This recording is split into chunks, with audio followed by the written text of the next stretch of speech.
Hey, it's Chuckles and the Rock Monster here on AM 540. Hey, womp womp.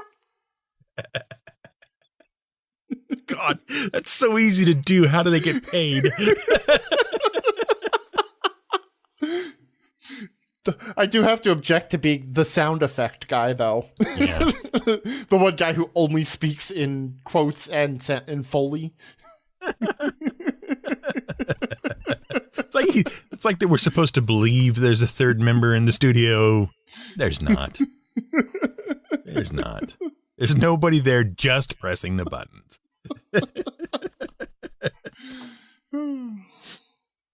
So does this mean we're going to do an entire show of just prank calling people?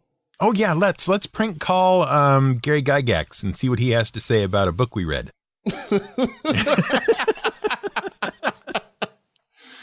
Shouldn't we be blaming Sam Winchester or whoever the hell it was? Yeah.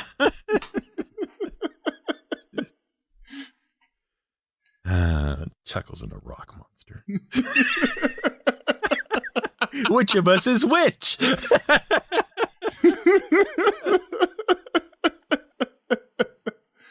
Oh, well. Good morning, good day to you, sir. I would like to point out that this week is the anniversary of this show. Really? 1 year already? 1 year already. Wow. We are recording on... What is this? This is October 5th. We are recording on October 5th. Our first episode went live October 2nd.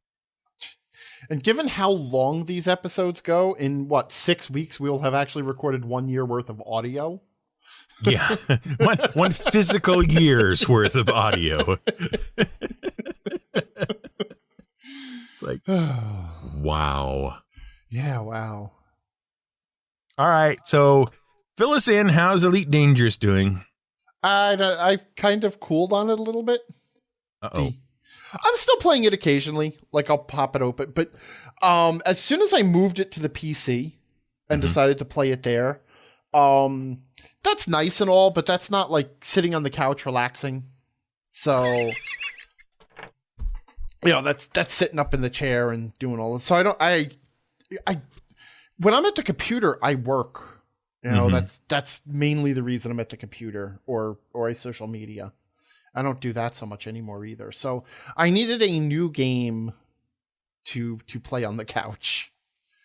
And well, can I call him friend of the show O-Dog? Yes, you can call him that, although I would not award him any cash prizes for it. No, of course not. He convinced me some time ago to purchase Conan Exiles. Oh, goody. PS4, which I then played for 5 minutes, dehydrated in the desert, because the game starts you naked in the desert. Yes, very naked as I hear it. Well, I'm on the PS4 version, so they have disabled the nudity. Oh, okay. So you start off basically crucified in the desert in a loincloth. Conan shows up. Conan himself shows up, frees you because he feels it is dishonorable that someone would leave their enemy tied up like a dog to die in the desert, that you face your enemies, on their feet. Okay. And so he saves you. And then he says, this world is really harsh and you're probably going to die in it. Anyway, good luck. And then he wanders off. And since that's the intro everybody gets, and it's like a massive multiplayer online experience, this is now Conan's full-time job, is just like freeing. He's just a new player tutorial. He just wanders around freeing crucified newbies.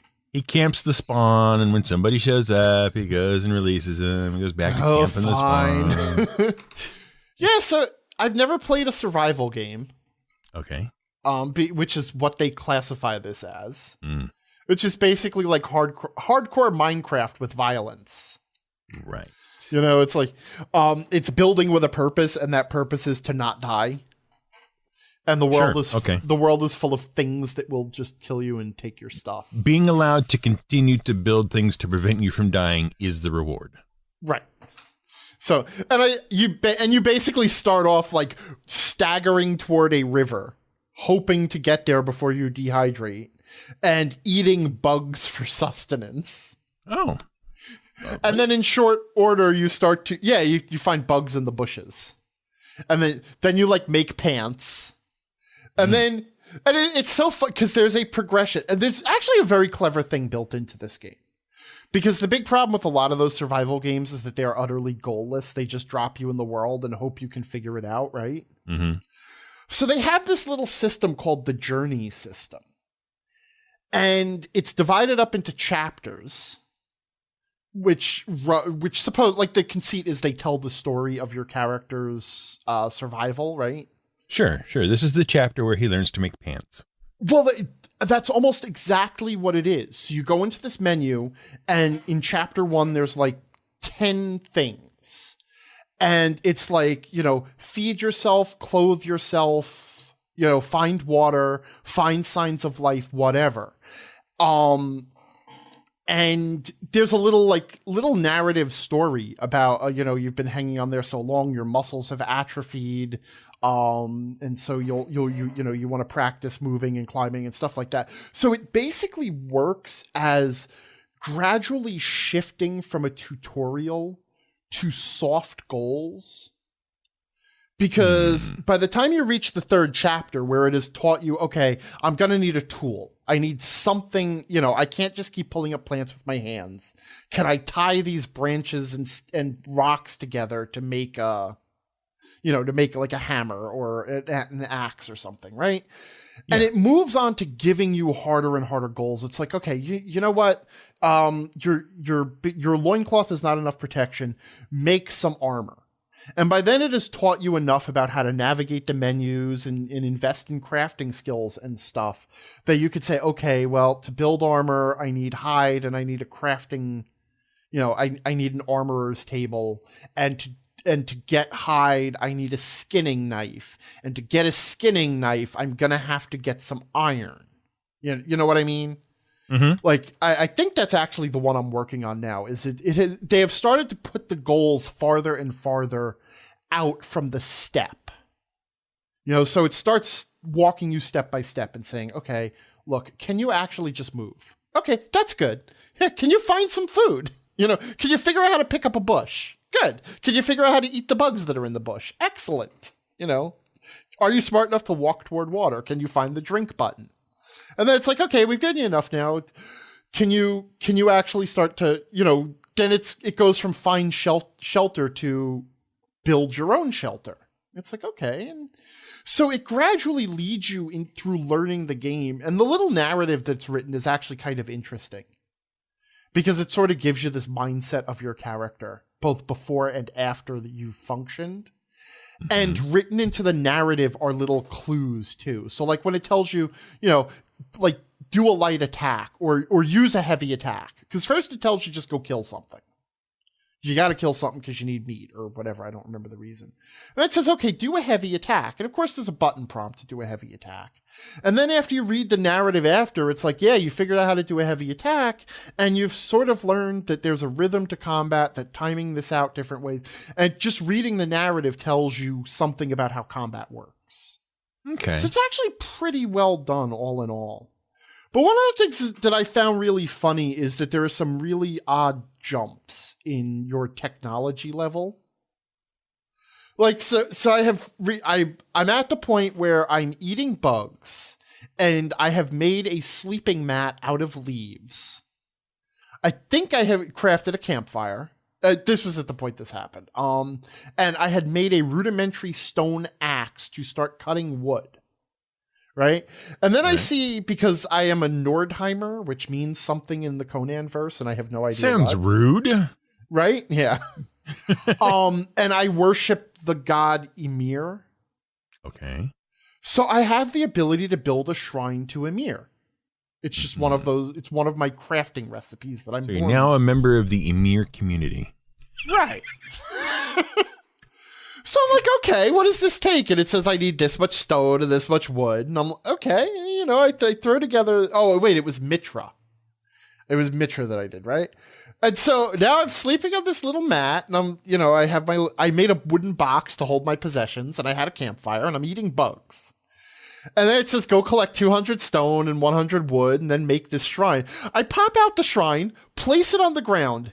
It is a 36 square foot dais, adorned with flaming, like torch sconces, and an elaborately carved statue of the goddess. And I'm like, I made that out of some rocks I picked up. It's like, I'm actually going to sleep here. Yeah. I'm looking at my little woven mat of leaves that I'm sleeping on underneath a cliff for shelter. And I'm like, but apparently I'm also an expert stone carver, but only when building shrines. Sure. Because I had to invest a lot more skill points in things before I could build walls. My next question would have been, okay, which rocks do I need to pick up to build a condominium? Right?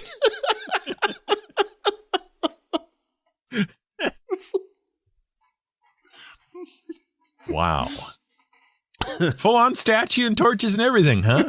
Yeah. Oh my God, it was beautiful. Thing of beauty. Wow. I'm a savant, but only for shrines. Oh, well. Yeah, so. That's amazing. Okay, well, I mean, you're allowed to change your taste, I suppose. And maybe, it's no Elite Dangerous. Doesn't need landing gear, so honestly, okay. Actually, in some ways, it is very much Elite Dangerous because it's another, here's the universe, it's full of go find a way to make a living. There will be a beep there somewhere, but that's okay. I know what you meant. The rock monster fails again.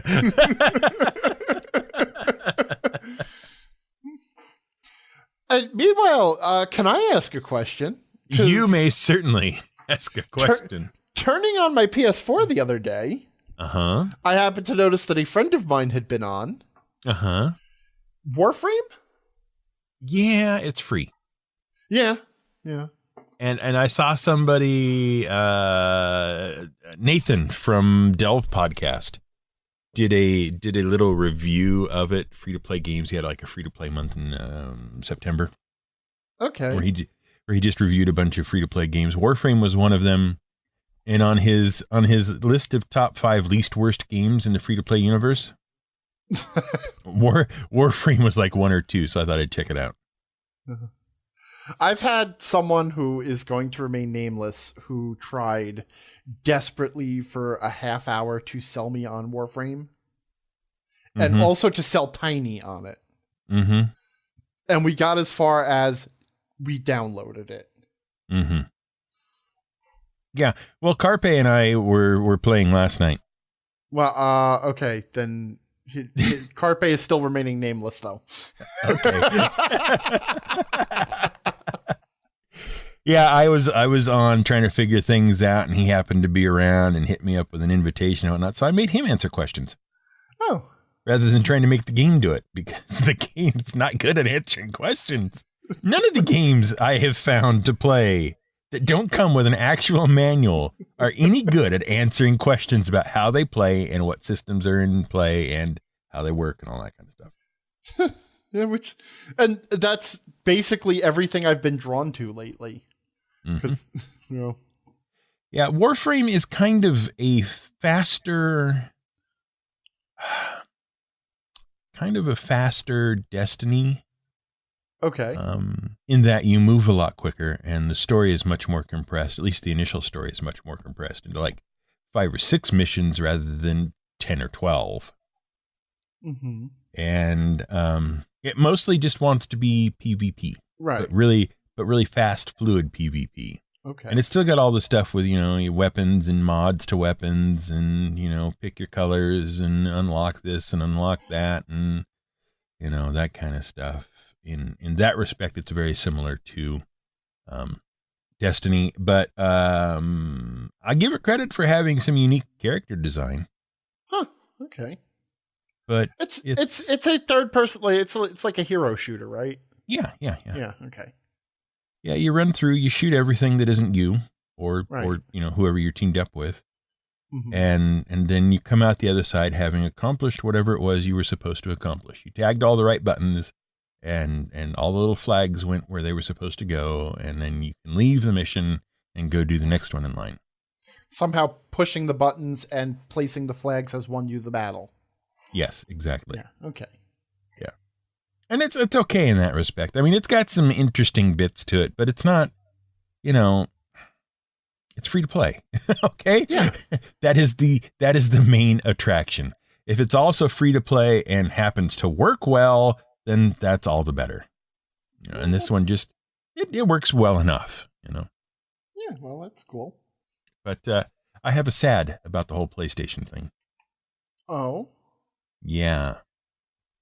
Along with being sent the PlayStation, all right, I was sent a very nice red Sony DualShock, whatchamacallit, controller thingy, right? Right.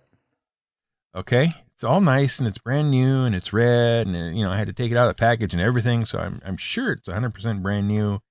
And the right thumbstick has developed a drift for no reason which I can discern. I will be standing there in game, obviously, and my view will just gradually begin to drift up to the top of the screen. Huh. And then I either have to tap the controller, or because just moving the stick back down and changing the view back to where it should be does not do the job. Does not get it to stop doing that. It'll just keep, it'll go back to center or whatever and then drift up again immediately. Right. That makes aiming kind of difficult. Oh yeah, that I is can imagine. Typically the aiming stick. And I don't know what to do about it. My controller is somewhat broken, I think. And I don't know how it got that way or why. Huh. So I thought, well, gosh, I'll just go online and get a new one and, have that sent along. And they're $64 freaking. Yeah. For a controller. But it's new out of the package? Yeah, new out of the package. Have you tried contacting Sony? I mean, I could. How far do you think I'm likely to get with that, considering I don't have the receipt? I don't know. I don't even know where he got it from. I've had to deal with Sony's customer support in the past twice on very minor issues, but I have actually found them to be pretty responsive and helpful. Okay. I mean, it's if at worst you're out of phone call. Yeah. Just give it a try. Okay. All right. Yeah. I could do that, I suppose. Anyway, I mean, obviously, I'm not adverse to complaining at companies. No, when I know they can do something about it, I don't know that Sony necessarily. Okay, I'll try. We'll see. Yeah, I mean I am certainly not adverse to complaining about companies and their products and stuff, but I also do like to give the company a chance to fix the issue before I assume they won't. Sure. I've actually there have been a few companies that have really taken, you know what? I'm going to give credit where credit is due here on one specific incident I had, because I had one of the D&D core rule books fall apart. My monster manual fell apart because that was a known issue. Yeah, because that's what everyone's did. Right. Well, I contacted them. They gave me no trouble. They did not even make me take a picture of anything or do anything. They just, sorry. And they gave me, where do we send the replacement? And that was it. Well, I had a traumatic experience last night. Did you? Yeah. So we here in Manitowoc, Wisconsin, are in the midst of Wendigo Fest. Wendigo Fest? What? Yeah, we apparently have a Wendigo Fest. We celebrate the Wendigo. That's I may need to review the episode, but that doesn't seem like the sort of thing you'd necessarily want to do. No, and this is what it really is. It is a Halloween themed celebration that was started by one of those you know, like the goth Halloween type dark clothes and endless Nightmare Before Christmas products type stores. Okay. You know, like independent Spencer's gift type thing without the sex section. Sure. Okay. Yeah. So apparently the owner of our local store, our local goth store, started last year this celebration of all things Gothic and Halloween, called Wendigo Fest. Okay. So Allie, or Tiny, my girlfriend, got a couple of VIP passes from a friend who wasn't using them to go to their showing of the Rocky Horror Picture Show.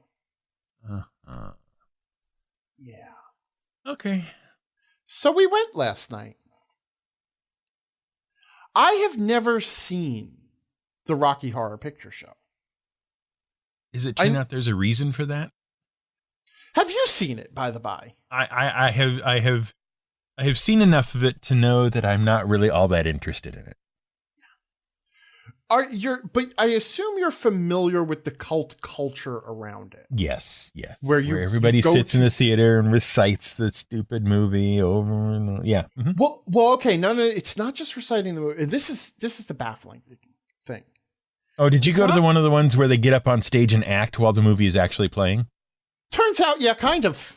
Oh, okay. All right. This was a whole look. I knew going in that there was this cult follow, that it was a bizarre musical, basically a bizarre rock opera from the 70s turned into a film. And that there was a bizarre counterculture or a bizarre subculture that had built up around it, that involved at certain points in the show, you are supposed to yell certain things at the stage or at the screen. And there are some items that you are also supposed to throw. So at one point, Tim Curry, his line in the movie is that he proposes a toast and everybody throws a piece of toast at the stage. Okay. I was familiar with it insofar as those things existed and I knew about the toast thing. Okay? But I had no other familiarity with it than that. And we were unclear as to whether we were seeing a film or a live production. Because it was being done in a movie theater. And we walk in, we sit down, and they have presented each of us with a brown baggie that is filled with the requisite paraphernalia to fulfill your duty as a member of the audience of the Rocky Horror Picture Show. So we were given a rubber glove to snap at the appropriate moment when rubber gloves are to be snapped. And we were given a water gun to shoot into the air in the scene where it is raining to simulate rain. Okay. And there was actually even a little placard that explained at this moment in the movie, this is the thing you are supposed to do with the item that you are supposed to do it with, you know?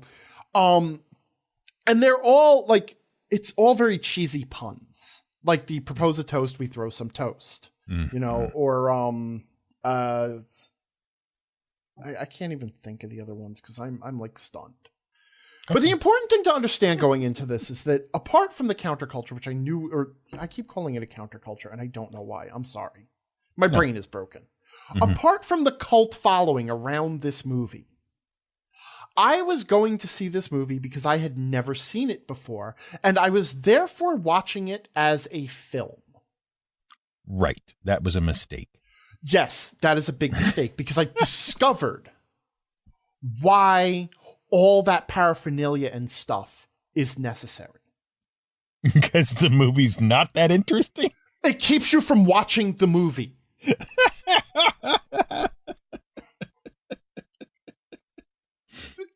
Dear. The movie is like, it is not just bizarre and nonsensical. It revels in its nonsensicality. Like that is part of the draw. Okay, there is no narrative through line at all. People will say there is not. Okay, because gradually things just keep getting revealed. It's like seeing a bad improv show, where every time someone does a scene, they decide to just add, a good improv show, they know artfully when to add new plot points and when to start wrapping things up. This is like an endless improv show where they just keep adding more. Like, and they're aliens.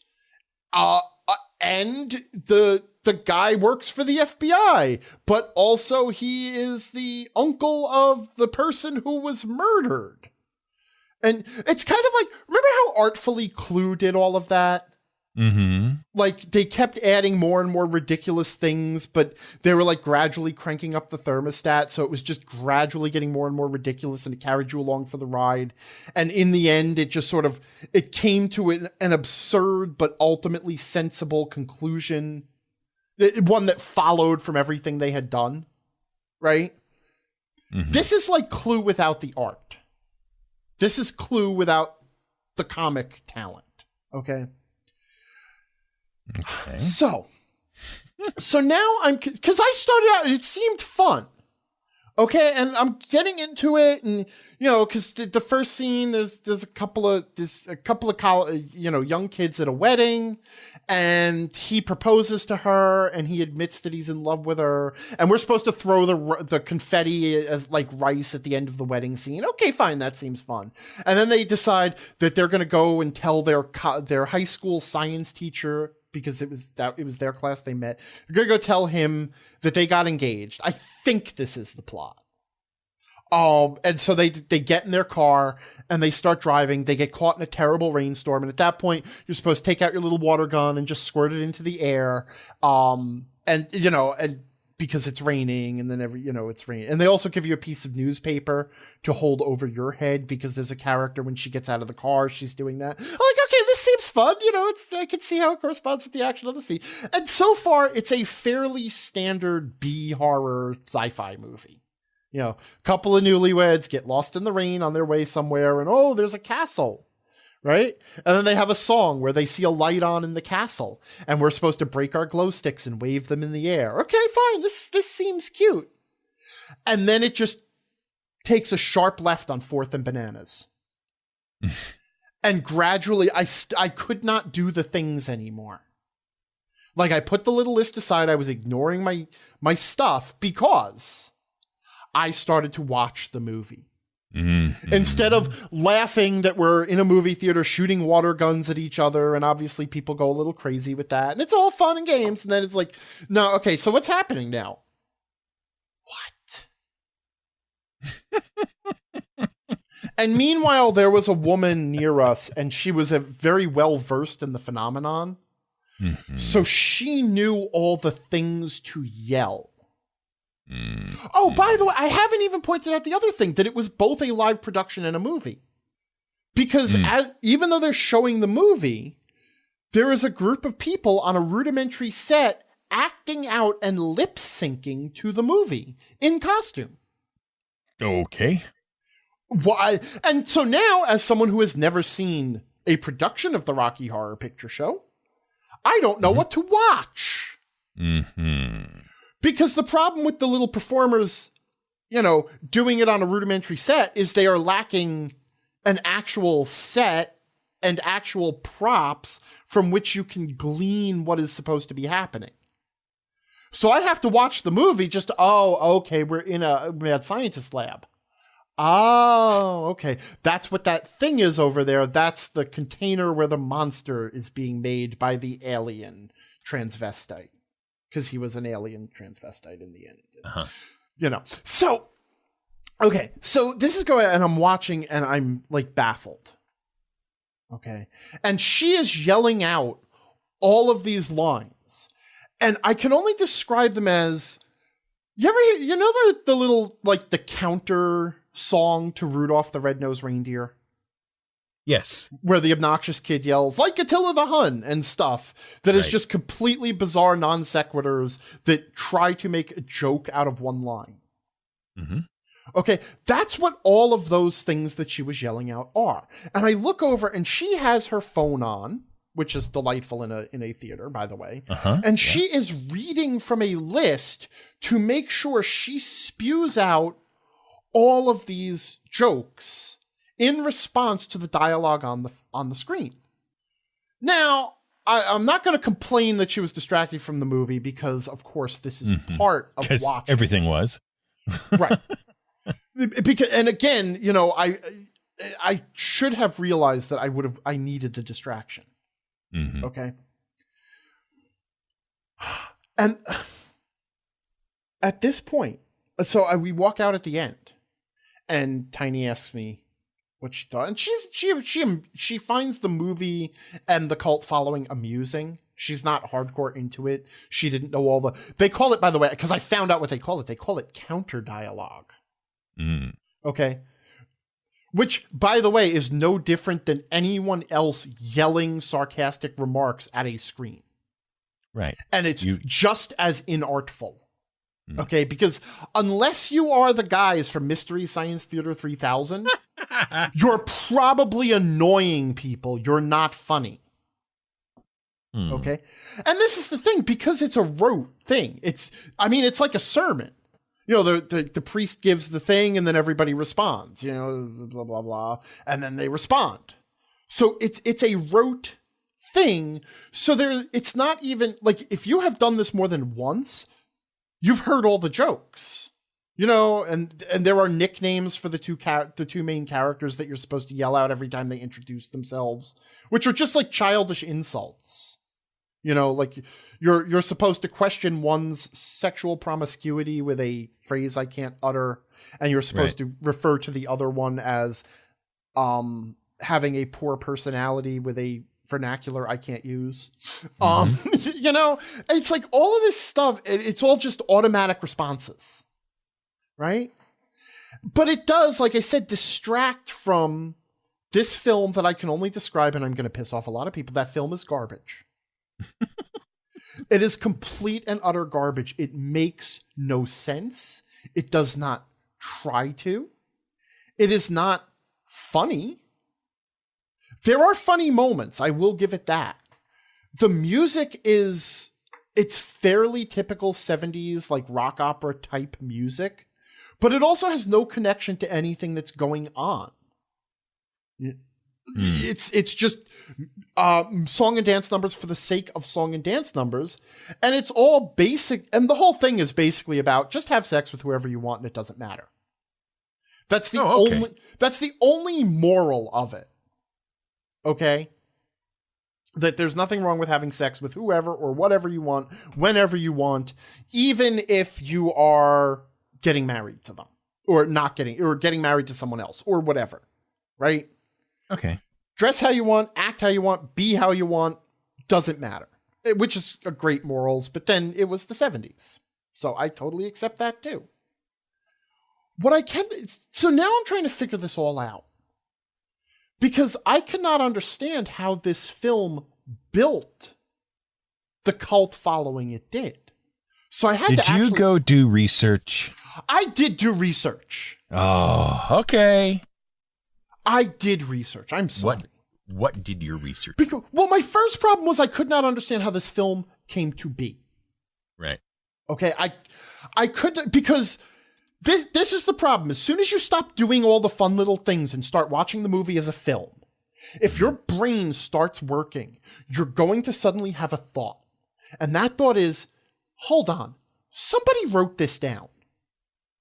For this to be a film, somebody wrote this down on a piece of paper and took it to other people and handed it to other people and said, I think we should take a whole lot of money and make this a film. And other people agreed that it was a good idea. And then more people came along with piles of money to make it a reality. And other people had to be involved in the process too. Because making a film is not something one crazy person can do by themselves. And in order for this to because it is so bizarre and nonsensical and pointless. If at any point in the process, any one human being, like some cameraman, had suddenly turned to someone else and said, what actually is going on here? What are we doing?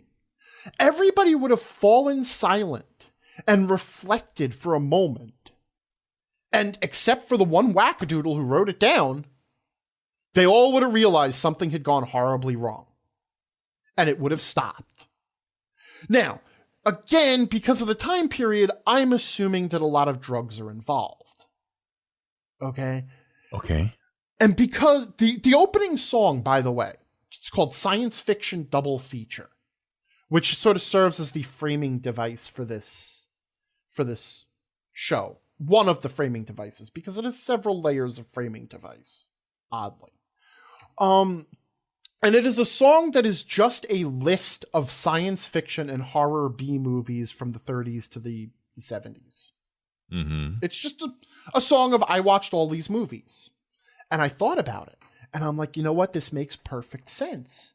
If you had a marathon where you watched all of those movies over one long weekend, while also being completely blazed out of your mind on some pretty heavy drugs, and then fell into a coma playing some psychedelic rock or acid rock from the time period, right? Mm-hmm. The fever dream you had would be this movie. Okay, that's what it is. Because it is all of those elements addled together in a fevered mind. And from there, I can figure out how it got written. And it turns out that I was actually pretty much correct on that front, because it was a bored, out-of-work theater actor apparently holed up over a long winter, and he came out with this movie. Or with the stage show. With the stage show, right? So he wrote the stage show. And that's how it happened. So I could get as far as that, but then it had to turn into a film. It had to go from stage show to film. And I can even accept that it might have enjoyed some success as a stage show, because it was a very experimental time for theater. So as long as it was strange enough and bizarre enough and fetishy enough, it would succeed. But then it had to become a film. And that's where it all falls apart, where I say, like, at one point, like the caterer, you know, because there had to be caterers on the set, right? So at some point, one of the actors had to walk over to the caterer and pick up a Danish. And the caterer never said, hey, I'm watching what you guys are doing. Can you tell me what? Just what? And the actor didn't stop and say, actually, what? What are we doing? What is this? What is this about? What's happening? And I stand firm that the whole production, again, would have fallen apart as gradually, I guess basically the scales would have fallen away from everybody's eyes, and they would have seen it from what it was and been like, what are we doing? And I cannot believe that many people, with that many people involved, not one person actually stopped and asked anybody else what was going on. So fine. So then it becomes a film. And now I can't understand the cult following. Okay? Okay. So here's how it started. The film came out, and it was terrible. The critics agreed. Most of the people who saw the film agreed. It was pretty terrible.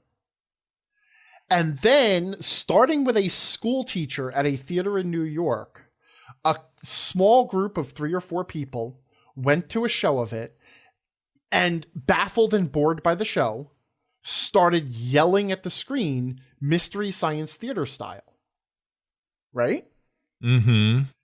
And the audience found that funny. So they came back again. And they did it again.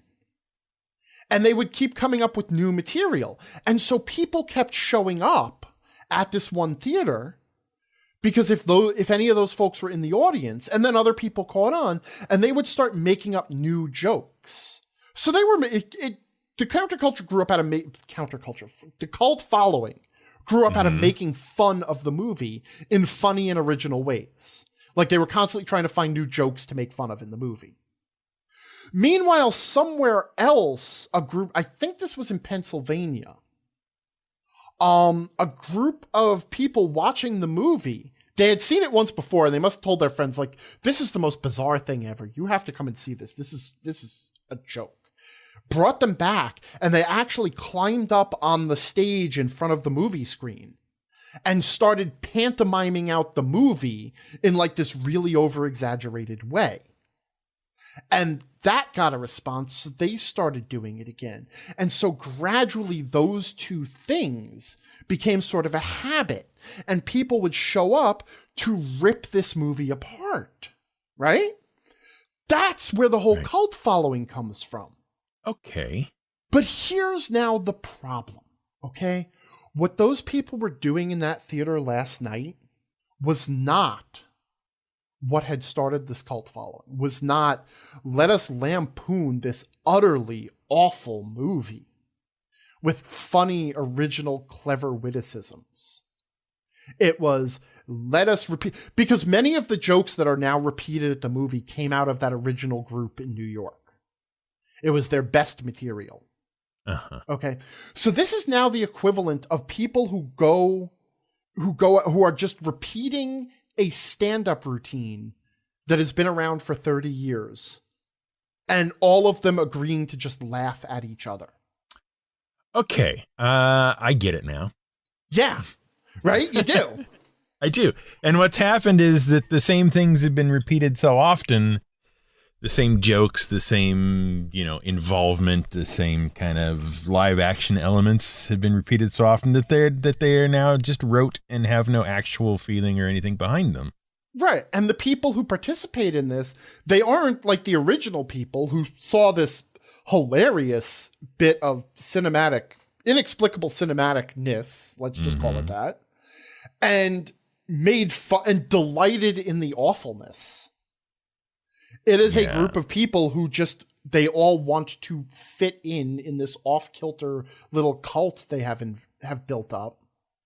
And so they are all being individuals just like everybody else in the theater.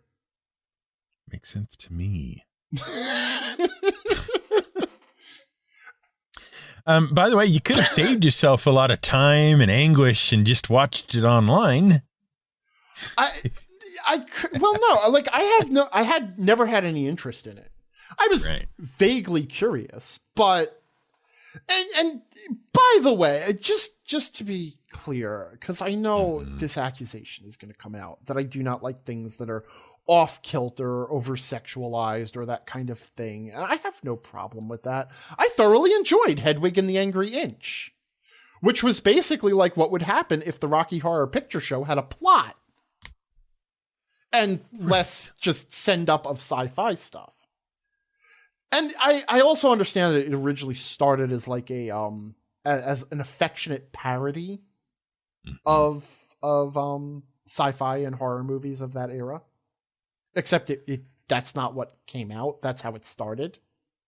And then I firmly believe drug-induced coma. And then it's like the scene from Back to the Future.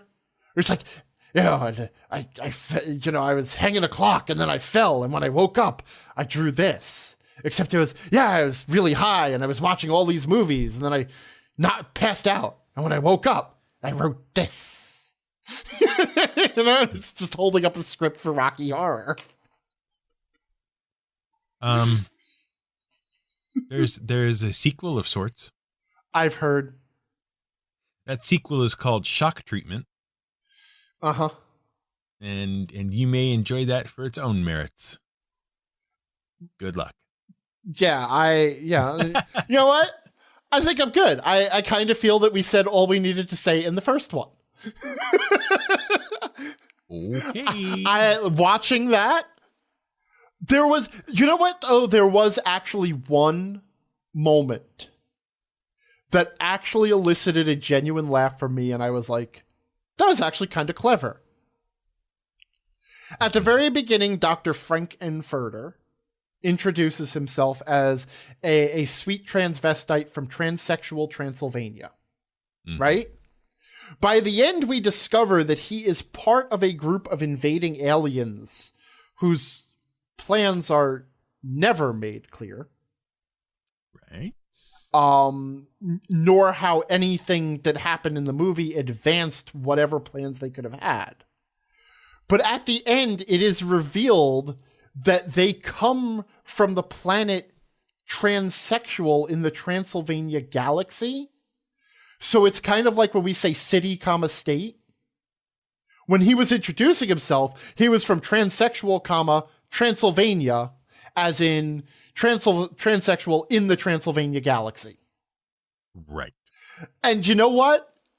That one little clever joke there actually got a chuckle out of me. I'm like, okay, that one was kind of cute. That's clever.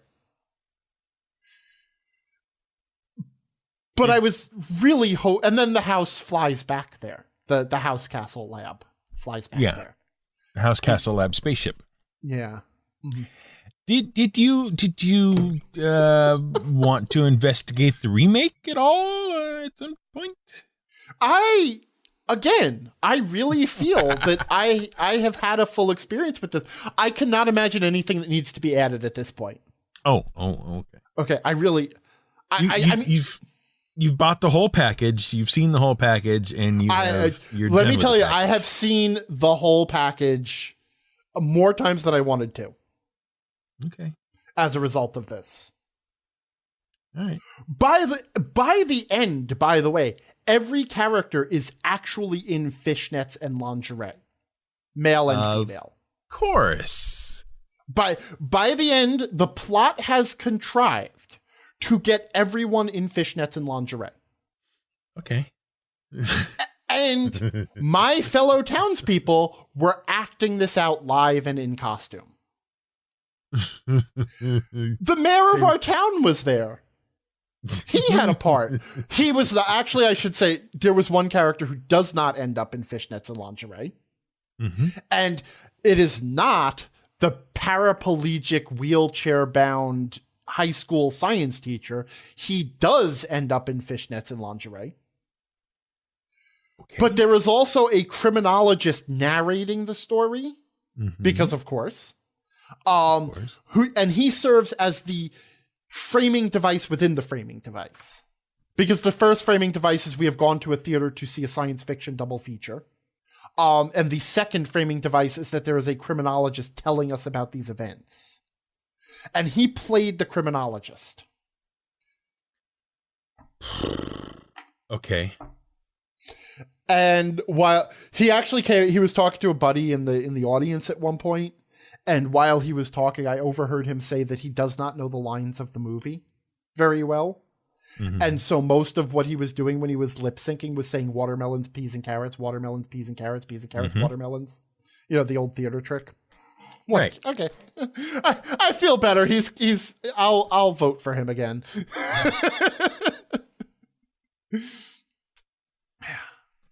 What?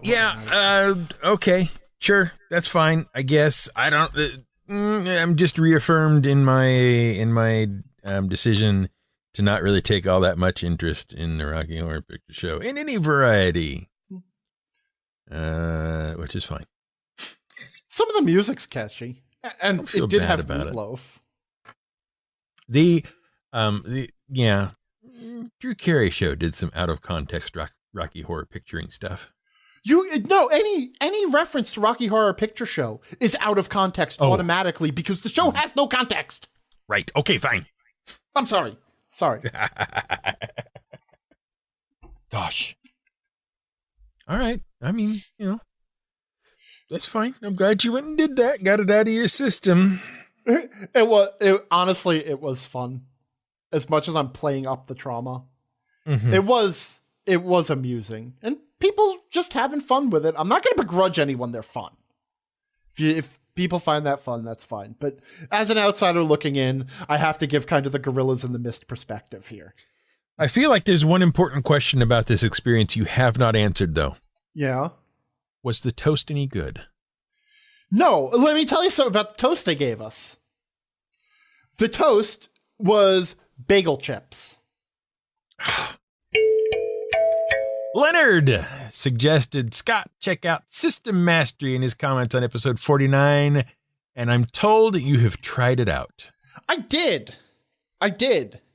He described it because I asked in episode 49 for suggestions for entertaining podcasts to get me away from politics, news, current events, and all of that stuff. Right. Something which this show never engages in.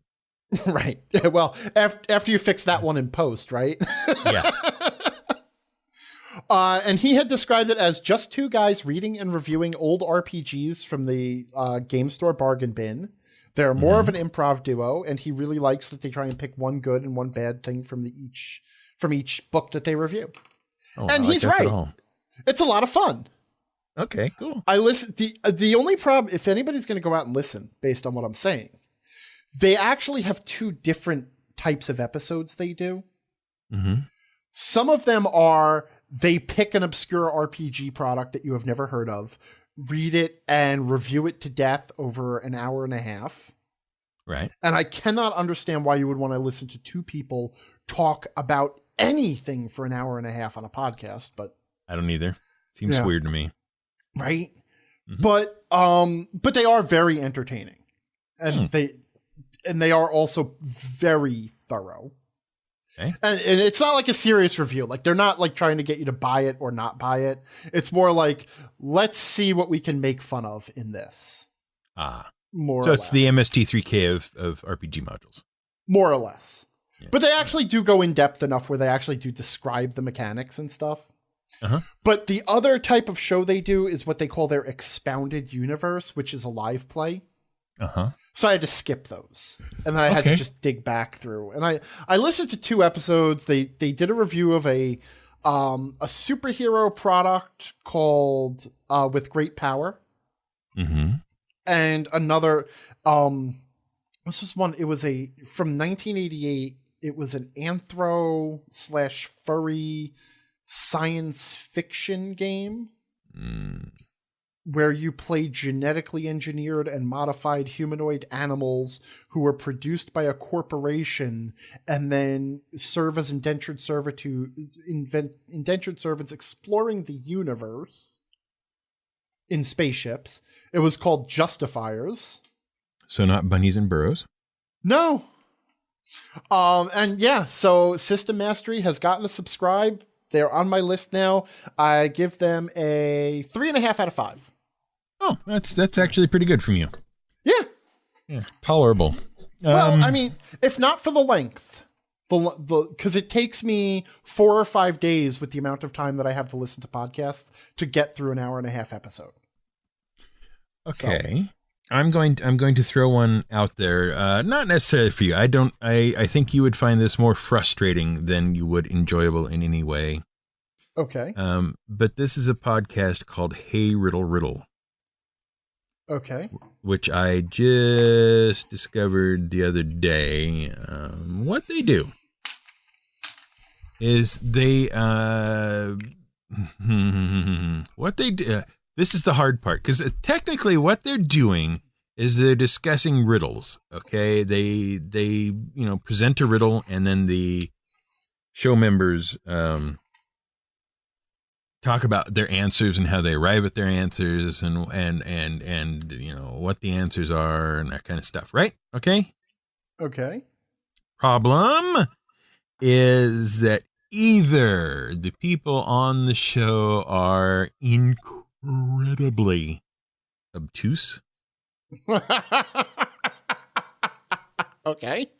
Or they're doing it on purpose. Okay. For the entertainment value and to make the show go an hour. Huh. I suspect it's the first one. But in this show, you will meet all of your favorite classic riddles. In fact, they're part of the opening theme song. They've got a thing which just all they do is they're in the background. There's a little bit singing the answers to some riddles that as soon as you hear the answer, you know what the riddle is that goes with it. They're that familiar. Mm-hmm. Okay. Like one of the lines is, he was standing on a block of ice. That kind of thing. All right. Yeah. You know what that goes with. Anyway, the thrust of the show seems to be, at least in the first 2 episodes, that they have this book of riddles that they're going through, and they're not looking at the answers ahead of time. They're presenting the riddle, and then these three people are attempting to come up with the correct answer for the riddle based on what the riddle says, plus any clues that might happen to be included with said riddle in this book. This book does not understand what a riddle is. Mm-hmm. For example, one of the questions they have to deal with is, can salt be recycled? If so, how? What? Exactly. That's the riddle. The quote-unquote That's not riddle. That's... It's not a riddle. It's a science question. Yeah. Well, I was going to ask Chris, are they lateral thinking problems? Yeah, like a guy leaves home and starts running as fast as he can. He takes a left turn, then another left turn, then another left turn, and he gets back home, and there's a man with a mask waiting for him. What happened? Yeah, some of them are sort of lateral thinking, but lateral thinking to such a degree that, good golly, are you going to be lucky to even be in the right ballpark? Would you like to know what the provided answer is to can you recycle salt? If so, how? Sure. People eat salt. People sweat. When they sweat, salt comes out. Some people also make bread at home and make it so vigorously that they sweat into the dough. That dough is flavored by that salt from their sweat that they ate. Therefore, it is recycled. How would you like to try to work that out from the original question? I know. Stunned silence. Yeah,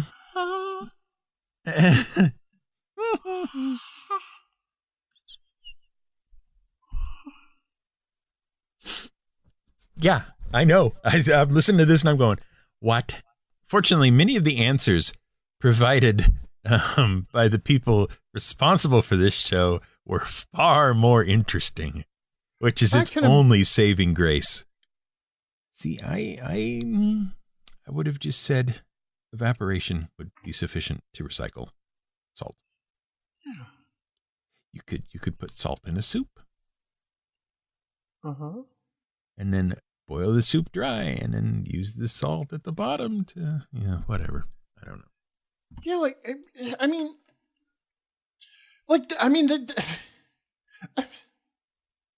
this thing, I'm having trouble even with the questions. Like, can salt be recycled? In what sense? Yeah, exactly. It's like a food either a food you eat is not something that gets recycled. Recycled is waste. It's garbage that can then be reconstituted into its original form somehow. Mm-hmm. So if I throw salt into the garbage and somebody could somehow, separate the salt from the rest of my garbage, then yes, there is no reason it couldn't be recycled into more salt. Right. Because its form has not even changed. Right. The question makes no sense. So, yes, you know what? They're right. Any answer is valid and correct. So, yes, that's the correct answer. Yep, you sweat into your bread. That's how you recycle salt. Fine, because if the question makes no sense, the answer can be anything. Right. The only other saving grace this thing has is that at least two of the hosts are gamers in our sense of the word. Okay. So there is some general interest from that direction, riddles you can put in your game and that kind of stuff. Although I don't suggest the salt one. I would do that salt one. That's the Sphinx comes out. Before you can claim the treasure and to save your own lives, you must answer me this riddle. Mm-hmm. Can salt be recycled?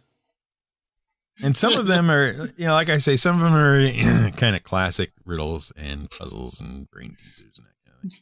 Yeah. And others are of the nature of the salt one.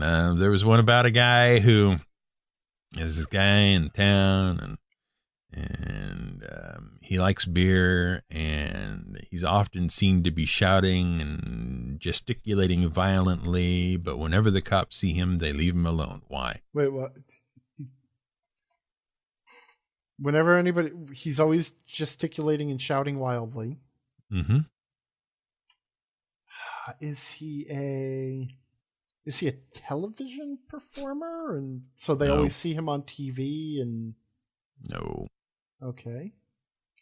I don't know. I don't want to go through this for 15 minutes. No, I understand. I'm not really asking you to do so, but you see how these questions are, okay? Yeah. The answer is, you ready for this? The answer is he's on a Bluetooth earpiece on his phone. Like always? Apparently. The only time they ever see him is when he's on his Bluetooth? Apparently. Mm-hmm. Yeah. What does the beer have to do with it? Nothing. Yeah, exactly. Well, that's it. It's the beer part is a red herring to lead you to thinking the wrong thing. And as far as the shouting and gesticulating wildly, last I checked, not actually illegal. No. I shout, gesticulate. I was doing it for the last 20 minutes while we were talking about Rocky Horror Picture Show. I was shouting and gesticulating wildly. Yeah. You couldn't see that part, but you got to trust me. So that's Hey Riddle, at once a frustrating yet mildly amusing experience that if you're interested in riddles and that kind of thing, you should maybe not check out at all. But if you think you're a genius at riddles, go ahead and give it a try. I might check it out. Just it's like watching a train intellectual fail army. Yeah. It's like watching people be mentally wrong, just like mentally stupid instead of physically stupid. Yep. Enjoy it. Yeah. Okay. I highly don't recommend it. Excellent. Duly noted.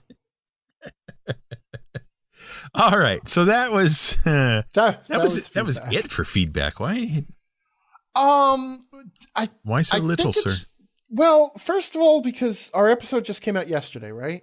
And prior to that was the book episode. Correct. So we hadn't really built up feedback for us.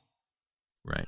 And there were a few bits of feedback commenting on some of the conversations that we had last week about our duty to the community. Right. That are obviously everybody wants to get their, 2 cents in, but it's going to be more like $2 worth once they get done typing. So it's all a little long to address, and it's one of those things where we can just say, hey, let's go. You should just go check out the comments. Oh, once again, please refer to the comments under the given episode for a conversation that is building and beginning right now that has some interesting points to it. Precisely. There you go. And I wasn't touching any stuff on that episode 50 where you were reading the Doctor Who fanfic or whatever it was. Right. That's your problem, sir. Thanks. All right. Also, there was a rather lengthy explanation from listener Citizen. Oh, yes. About the different types of USB protocols. Yeah. Which, thank you for that information. That is certainly information. An explanation. Yes. Oh, but I do have to point out that I can confirm now that, yes, that cord that I have in my car is that one. Oh, okay. It is a micro USB and Apple cord. I confirmed it.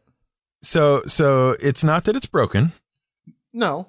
It's just that it was performing in a completely unique and unexplained way. Yeah. Okay, that's good. Glad we got that squared away. Mystery solved. Last week we were having a discussion about things and stuff involving the community, and as part of that discussion I came up with a question that I didn't want to answer at the time or didn't want to ask at the time because I knew it was going to eat up a lot of time in the answering. Right. But that question is, as it turns out, should every class be equally as popular? In other words, is the goal of your game design to have each class played relatively equally in frequency? There have been a number of statistics presented. I think most recently was probably the D&D Beyond statistics as to what classes were being used. Actually, it was what class race combinations were being used most frequently and least frequently. Right. We talked about that in a previous episode. What is the point? So you design like 4 classes, right? Mm-hmm. or whatever it is, maybe 12, maybe 4, whatever. Mm-hmm. Do you as a game designer expect them all to be played equally as frequently? Well, I think you should. Within, like, before we go any further, I just want to make sure that we're having a practical discussion here where it's not going to be like, well, if one of them is played 5% of the time or one of them played 7% of the time, then they're so off that it's, like within a reasonable tolerance. Right. I'm not saying it should be 25% for 4 classes. Each of them should be 25%. I'm not going to say that. Exactly. But if they're roughly equally, if you have one class or race that is played much more infrequently than the others, or much more infrequently than the others, then yeah, I think something has gotten screwed up in your game design. And there's, I think, 2 different reasons for that. Okay. So if you have a class or race that is played more frequently by far than any other race and class, then that is usually an indication that there is probably a balance issue there. Do you know what I mean? That it is for some reason a really optimal choice. Okay, that's what they call a first order optimal strategy. Right. That once you start playing the game, you realize this is an I win button, and so you just always use it. Okay, and that should be of concern because if you have built your classes to be roughly balanced to the challenges they're going to face, and you have one that actually isn't, maybe because some exploits were discovered, then you could have a problem. I'm not saying it's automatically a problem, but it could be. But the other thing is if you have something that isn't being used very frequently, be it a race or a class or even a set of rules, like if you had, say, crafting mechanics and they were just not being used. Okay? And the reason for that is everything you design into your game takes resources.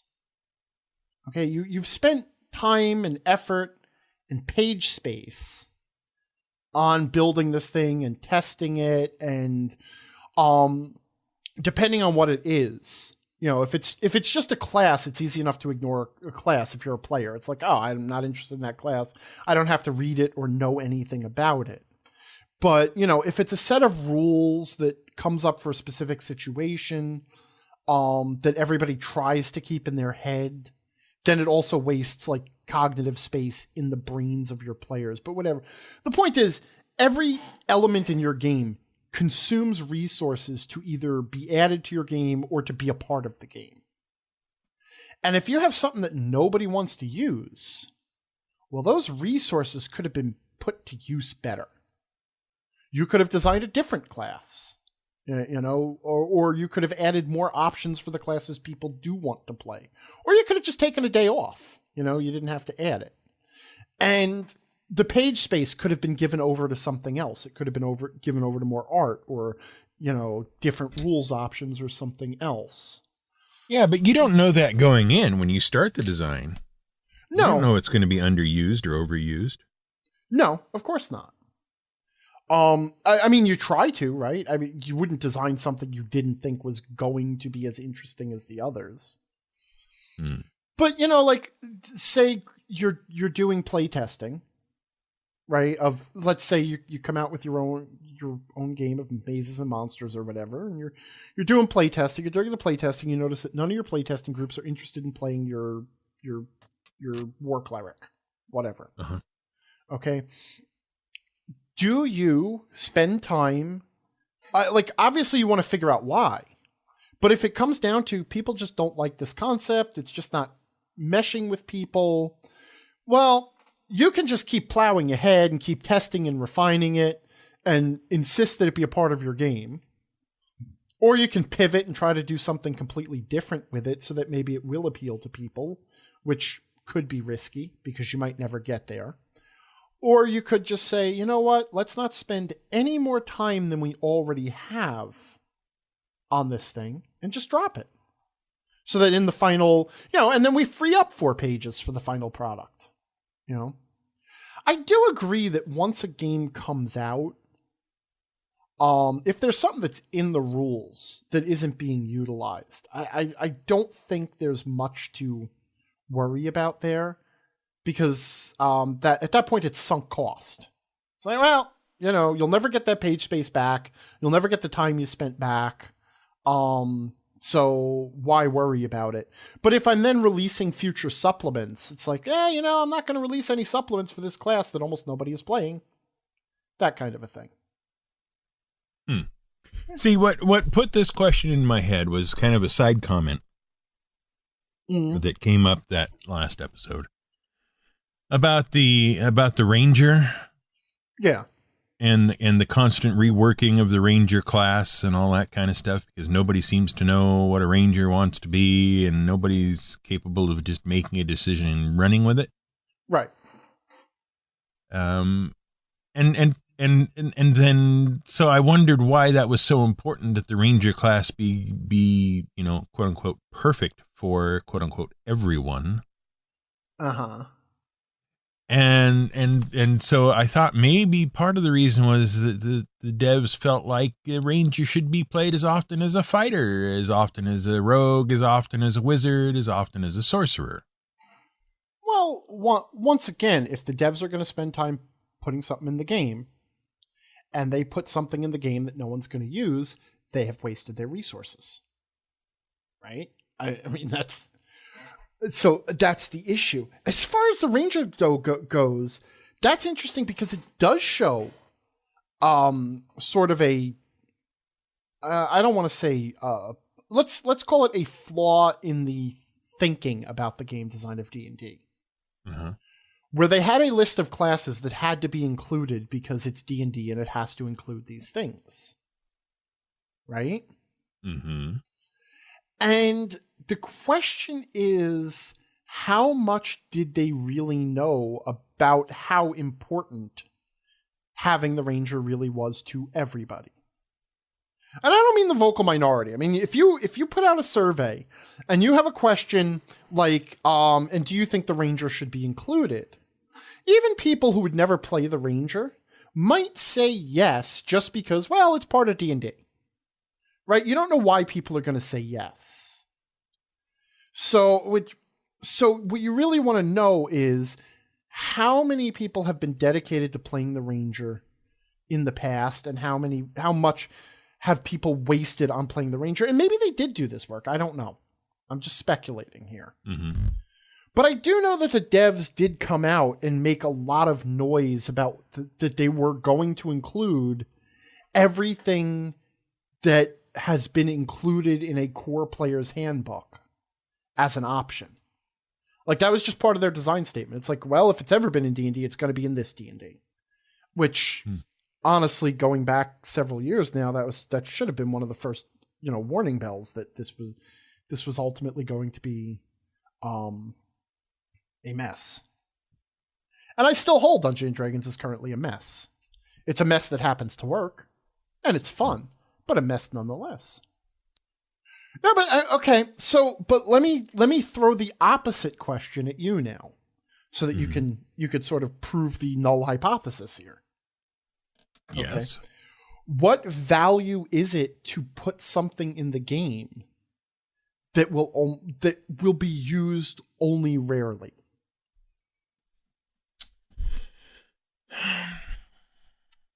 You might do that if you have later plans to expand on that in a subsequent product, but you need to lay some groundwork ahead of time.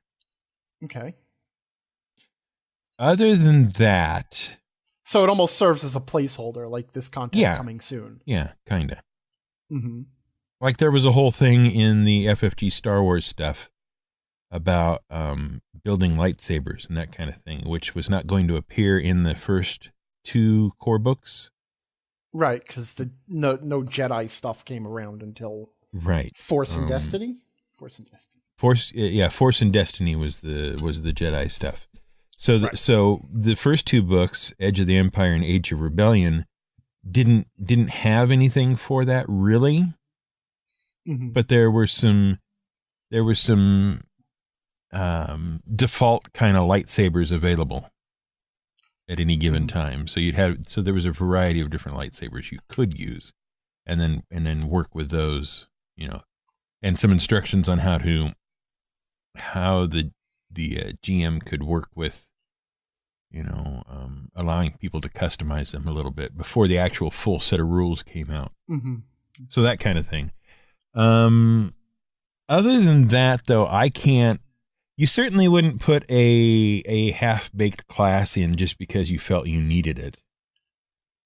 At least I hope that's the case. If nobody was going to play it, you wouldn't put in trash collector in D&D. Mm-hmm. Because as a class, because I wouldn't say there's a huge demand to play trash collectors in D&D. Right. It would be a very specialized niche if there was one. But by the same token, if eventually, let's say, for whatever reason, they were going to introduce a scavenger class in a later book, which I kind of see, right? Yeah. Then you might want some preliminary stuff in there just so that people can begin to work with the idea and maybe help provide guidance when it comes down to actually doing it later on. Sure. Foundational work. Foundational work. But then even then, does it behoove you to do that, or just wait until you're ready to add the full thing and then just throw it in there? Well, your philosophy of game design may vary from mine. But I would say probably you're better off just putting that off until you have it more fully developed yourself. Mm-hmm. Something more workable. But you might have a design philosophy that says, let's get a little bit of it out there, see what the reaction is, what they do with it, and maybe that will help us guide our future design. Yeah. So because I also have to look at the alternative too, like, okay, so they published a class, nobody's playing it. Mm-hmm. Whoopsie doodle. Yeah. We screwed up. This class is bad.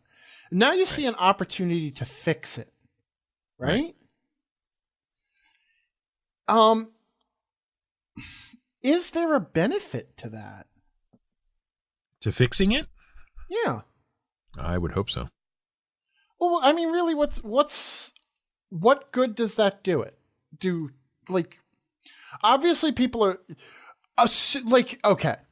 Let's first of all assume that we are not losing massive numbers of players because of this option that is not being offered.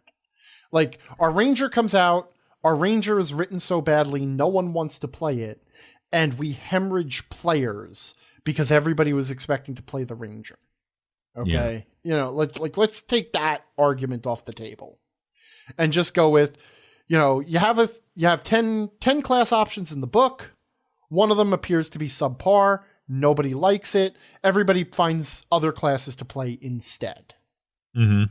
Right? So, what's the benefit to actually taking the time to fix that? It's hard to see any, because everybody will already have adjusted. Although, there is that small, I don't know how small, but there is a group of people who are like, no, I really wanted to play a Ranger. Indeed, it's my favorite class. It has been since Redbox, Mm-hmm. I can play other things, but it's not what I really want to play. Okay. I accept the existence of those people. That's a fine argument. But if they are playing D&D already anyway, because they found other things to play. Yeah, you're not incentivized to fix it. Right. And again, design resources are limited. Okay. You have a designer and you can put him on this project or that project. You can put him on the Fix the Ranger project or publish a new book project. Mm-hmm. Fixing the Ranger is going to make a few people who are already playing your game happy and probably not attract too many new people. And even if you fix the Ranger in the source book of the Fixed Ranger, you're going to sell it to a very limited group of people. Right? So you could say, well, we could sell it, but it's like, well, you could sell other things better. It's like, what good is the tinkering with the classes after the fact? Um, And I mean, see, and I can think of one, but I'm not sure it applies to D&D. well, I would, if I put myself in Watsy's shoes, okay, and I am, let's say, lead or senior or whatever designer on Dungeons and Dragons, and I have a class that, a fair number of people enjoy playing, but I've released an edition in which that class is broken, or doesn't work right, or doesn't meet expectations, or whatever. I might consider that the wisest choice I can make is to fix that class and get a published fix out there in order that those people who don't like what we've done with the class do not go to someone else's product looking to play that class. Mm-hmm. That's all I can think of. I mean, that's fair. And then obviously, but then you have to know a lot about the numbers involved to say whether that's really a valuable use of your time or whatever. Yeah. I mean, and look, I can understand if you personally as a designer are like, man, I'm not happy with this. I wish I could fix it. Sure. And then you fix it on your own time or whatever. But it's a matter of company resources too that has to be considered. Right. The one thing I was thinking of though is like you see Blizzard Entertainment is constantly tinkering with the balance. Okay. And one of the things they do with like games like World of Warcraft and Overwatch, Overwatch is theirs, right? Right. Right? Yeah. One of the things they're constantly doing with that is that they are watching the statistics of what people are playing. And when the statistic, if someone's not playing the Warlock in World of Warcraft or or Trace or whoever in Overwatch, when they're working on a patch, they'll consider rebalancing. Okay, and I think Magic the Gathering does this to some extent too. They look at what people are playing and not playing, and then they do rebalancing on that to try and draw people to different things. And they do that for a very specific reason, and that is because of the metagame. The game of what strategies people use and what characters they pick and stuff. And one of the ways that you can keep a game fresh for your most dedicated fans is to constantly be changing the metagame so they get something new to figure out. You know what I mean? It's like once everybody who's become an expert in Magic has all figured out that the absolute best way to play is a black-blue mill deck or whatever. When you release your next thing, and that's fine, and they'll all make their best black-blue mill decks and play against each other. And then that's all they do. And the fun of the game, which was in building the deck, is now gone for them. Then if your next expansion comes out and nerfs black-blue mill decks and suddenly it's white aggro decks or something, I don't know what Magic people talk about these days, or green aggro decks are suddenly the new way to win, all of those core dedicated people who like figuring that stuff out can now scramble and redesign their decks for a couple of years, and they have something new to do. So it keeps them interested, But I don't know if that applies to D&D. Well, see, I'm sitting here thinking about it, and I don't think it does. I mean, I don't think it applies to RPGs in general. Yeah. Because there's not I don't know if this is going to make sense. There's not a fixed system in place within RPGs or D&D or whatever, as there is with Magic or with video games. Right. It's all too squishy to have an effective metagame of that nature. Yeah, well, the metagame necessarily relies on comparing yourself to other players. Right. Which is not really something that gets done so much in tabletop RPGs. Mm-hmm. We're not really... If we are comparing ourselves to other players, we're just comparing ourselves at our table. Yeah. And in that case, it's not really so much about the metagame, just as things like equal spotlight time and stuff. Right. I mean, I'm hard pressed to think, in the first place, what you would what mechanical thing you would adjust to change what little metagame there is within D&D, you know? Like maybe you can always but everybody would have access to it. You can always expand the critical threat range, you know, so it's now, instead of being just a 20, it's a 19 and 20 or an 18 and 20 or whatever. Well, remember, the metagame doesn't necessarily have to be about competitive. No. Like in World of Warcraft, the metagame is simply about figuring out what builds in what classes make you the most effective at doing the thing you do. Mm-hmm. So if you want to be a tank in World of Warcraft and join teams and absorb all the damage to protect the team, there are certain classes and certain builds within those classes and certain pieces of equipment and whatever that have gradually been worked out to be the stuff that will, you know, the optimal strategies for a tank. Right.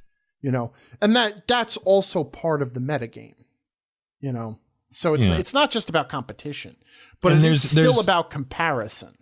And there's definitely a way to do that in D&D. That's called a power gamer. Sure, except, you know, that's just because in D&D we don't have any respect for people who enjoy that aspect of the game. Right. So we give them a derogatory name. Right, but a min-maxer, power gamer, whatever, that definitely exists. That's possible. Mm-hmm. But in terms of comparing your performance against the system as a whole, I don't think it works in D&D. Well, one of the things with D&D is also you just don't have the data, right? I mean, when World of Warcraft is being played by millions I think it's still being played by millions of people. Yeah, I don't know. I haven't maybe played it in one a or two long people time. still play it somewhere. Right. So, like, you could actually, you know how well you're performing as a tank compared to other tanks, because there are millions of other tanks out there all running their own little experiments. Right. And, you know, if your party wipes doing Nax Ramus, is that a thing? I think that's a thing. If your party wipes doing Nax Ramus because you couldn't hold the aggro well enough as a tank, then you didn't pick an optimal strategy, and then you got to come back and do it again. Of course, the penalty for failing in D&D is higher too, because if your character is ineffective at what they are doing to the point where it's a detriment to you and your friends, usually your character ends up dead, and so do they. It was just a thought I had the other day. So, yeah, no, it's an interesting because we see that behavior in the designers. They don't stop tinkering. Yeah. You know, I made fun of them in 4th edition about that because they kept like rejiggering things. Mm-hmm. And I think at one point I said, you know, Wizards of the Coast has to learn that it is okay to stop writing a game once you've published it. You know? Mm-hmm. And Wizards of the Coast was taking cues from online games. They said as much. They said one of the advantages with this approach is we can now patch our games. When we see there are problems, we can fix them. You know, and they were taking advantage of that because our favorite part of playing a game online is, of course, turning it on and discovering we can't play for 2 hours because it needs to apply the latest patch. The discussion about community and being part of a community has generated some response, as we may have mentioned earlier in the feedback section. Yeah, and it also garnered a lot of further thought on our behalf because we actually kept discussing it after we stopped recording to some extent. Yeah, to a certain extent we did. And in fact, I have received some email as we've been recording that will be in the next show we do that will further that discussion even more. And in fact, what's happened is we've decided that there is a lot to unpack here and a lot to discuss. Mm-hmm. And so we are going to continue until we feel like we have thoroughly dealt with this in some way. Though at this point in the recording, not necessarily a whole lot more today. Not a lot more today. And in fact, I am sort of heading towards a wrap up because this second topic here is going to be a biggie. Yeah. But I am letting people know We are not done with the community discussion. Mhm. Okay. We have a number of different ways we still need to think about this. And one of the things I do want to, I know we're not going to have the big discussion, but I do want to point out one of the things we talked about was, and this is mainly my fault, I own this. As we were discussing this whole people's duty to the community thing, it gradually shifted to us talking about what is your duty to the publisher and the game designer. Right. And that's what made us actually start thinking about the different angles to look at this problem. Mm-hmm. So we have come up with a number of different angles from which to view the question, of which your duty to the publisher and the game designer is just one. Right. You know? Right. Yeah. So these are the things we're going to be covering. It's likely we'll be at this for a little while, at least another couple of episodes. Mm-hmm.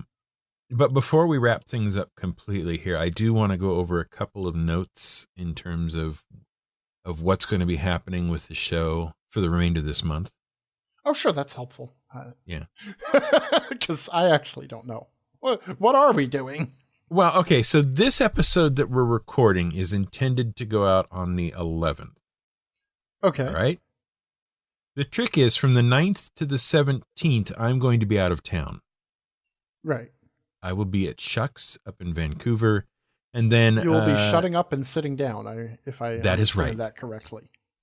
That is right. It's a gaming convention focused entirely on actually playing games.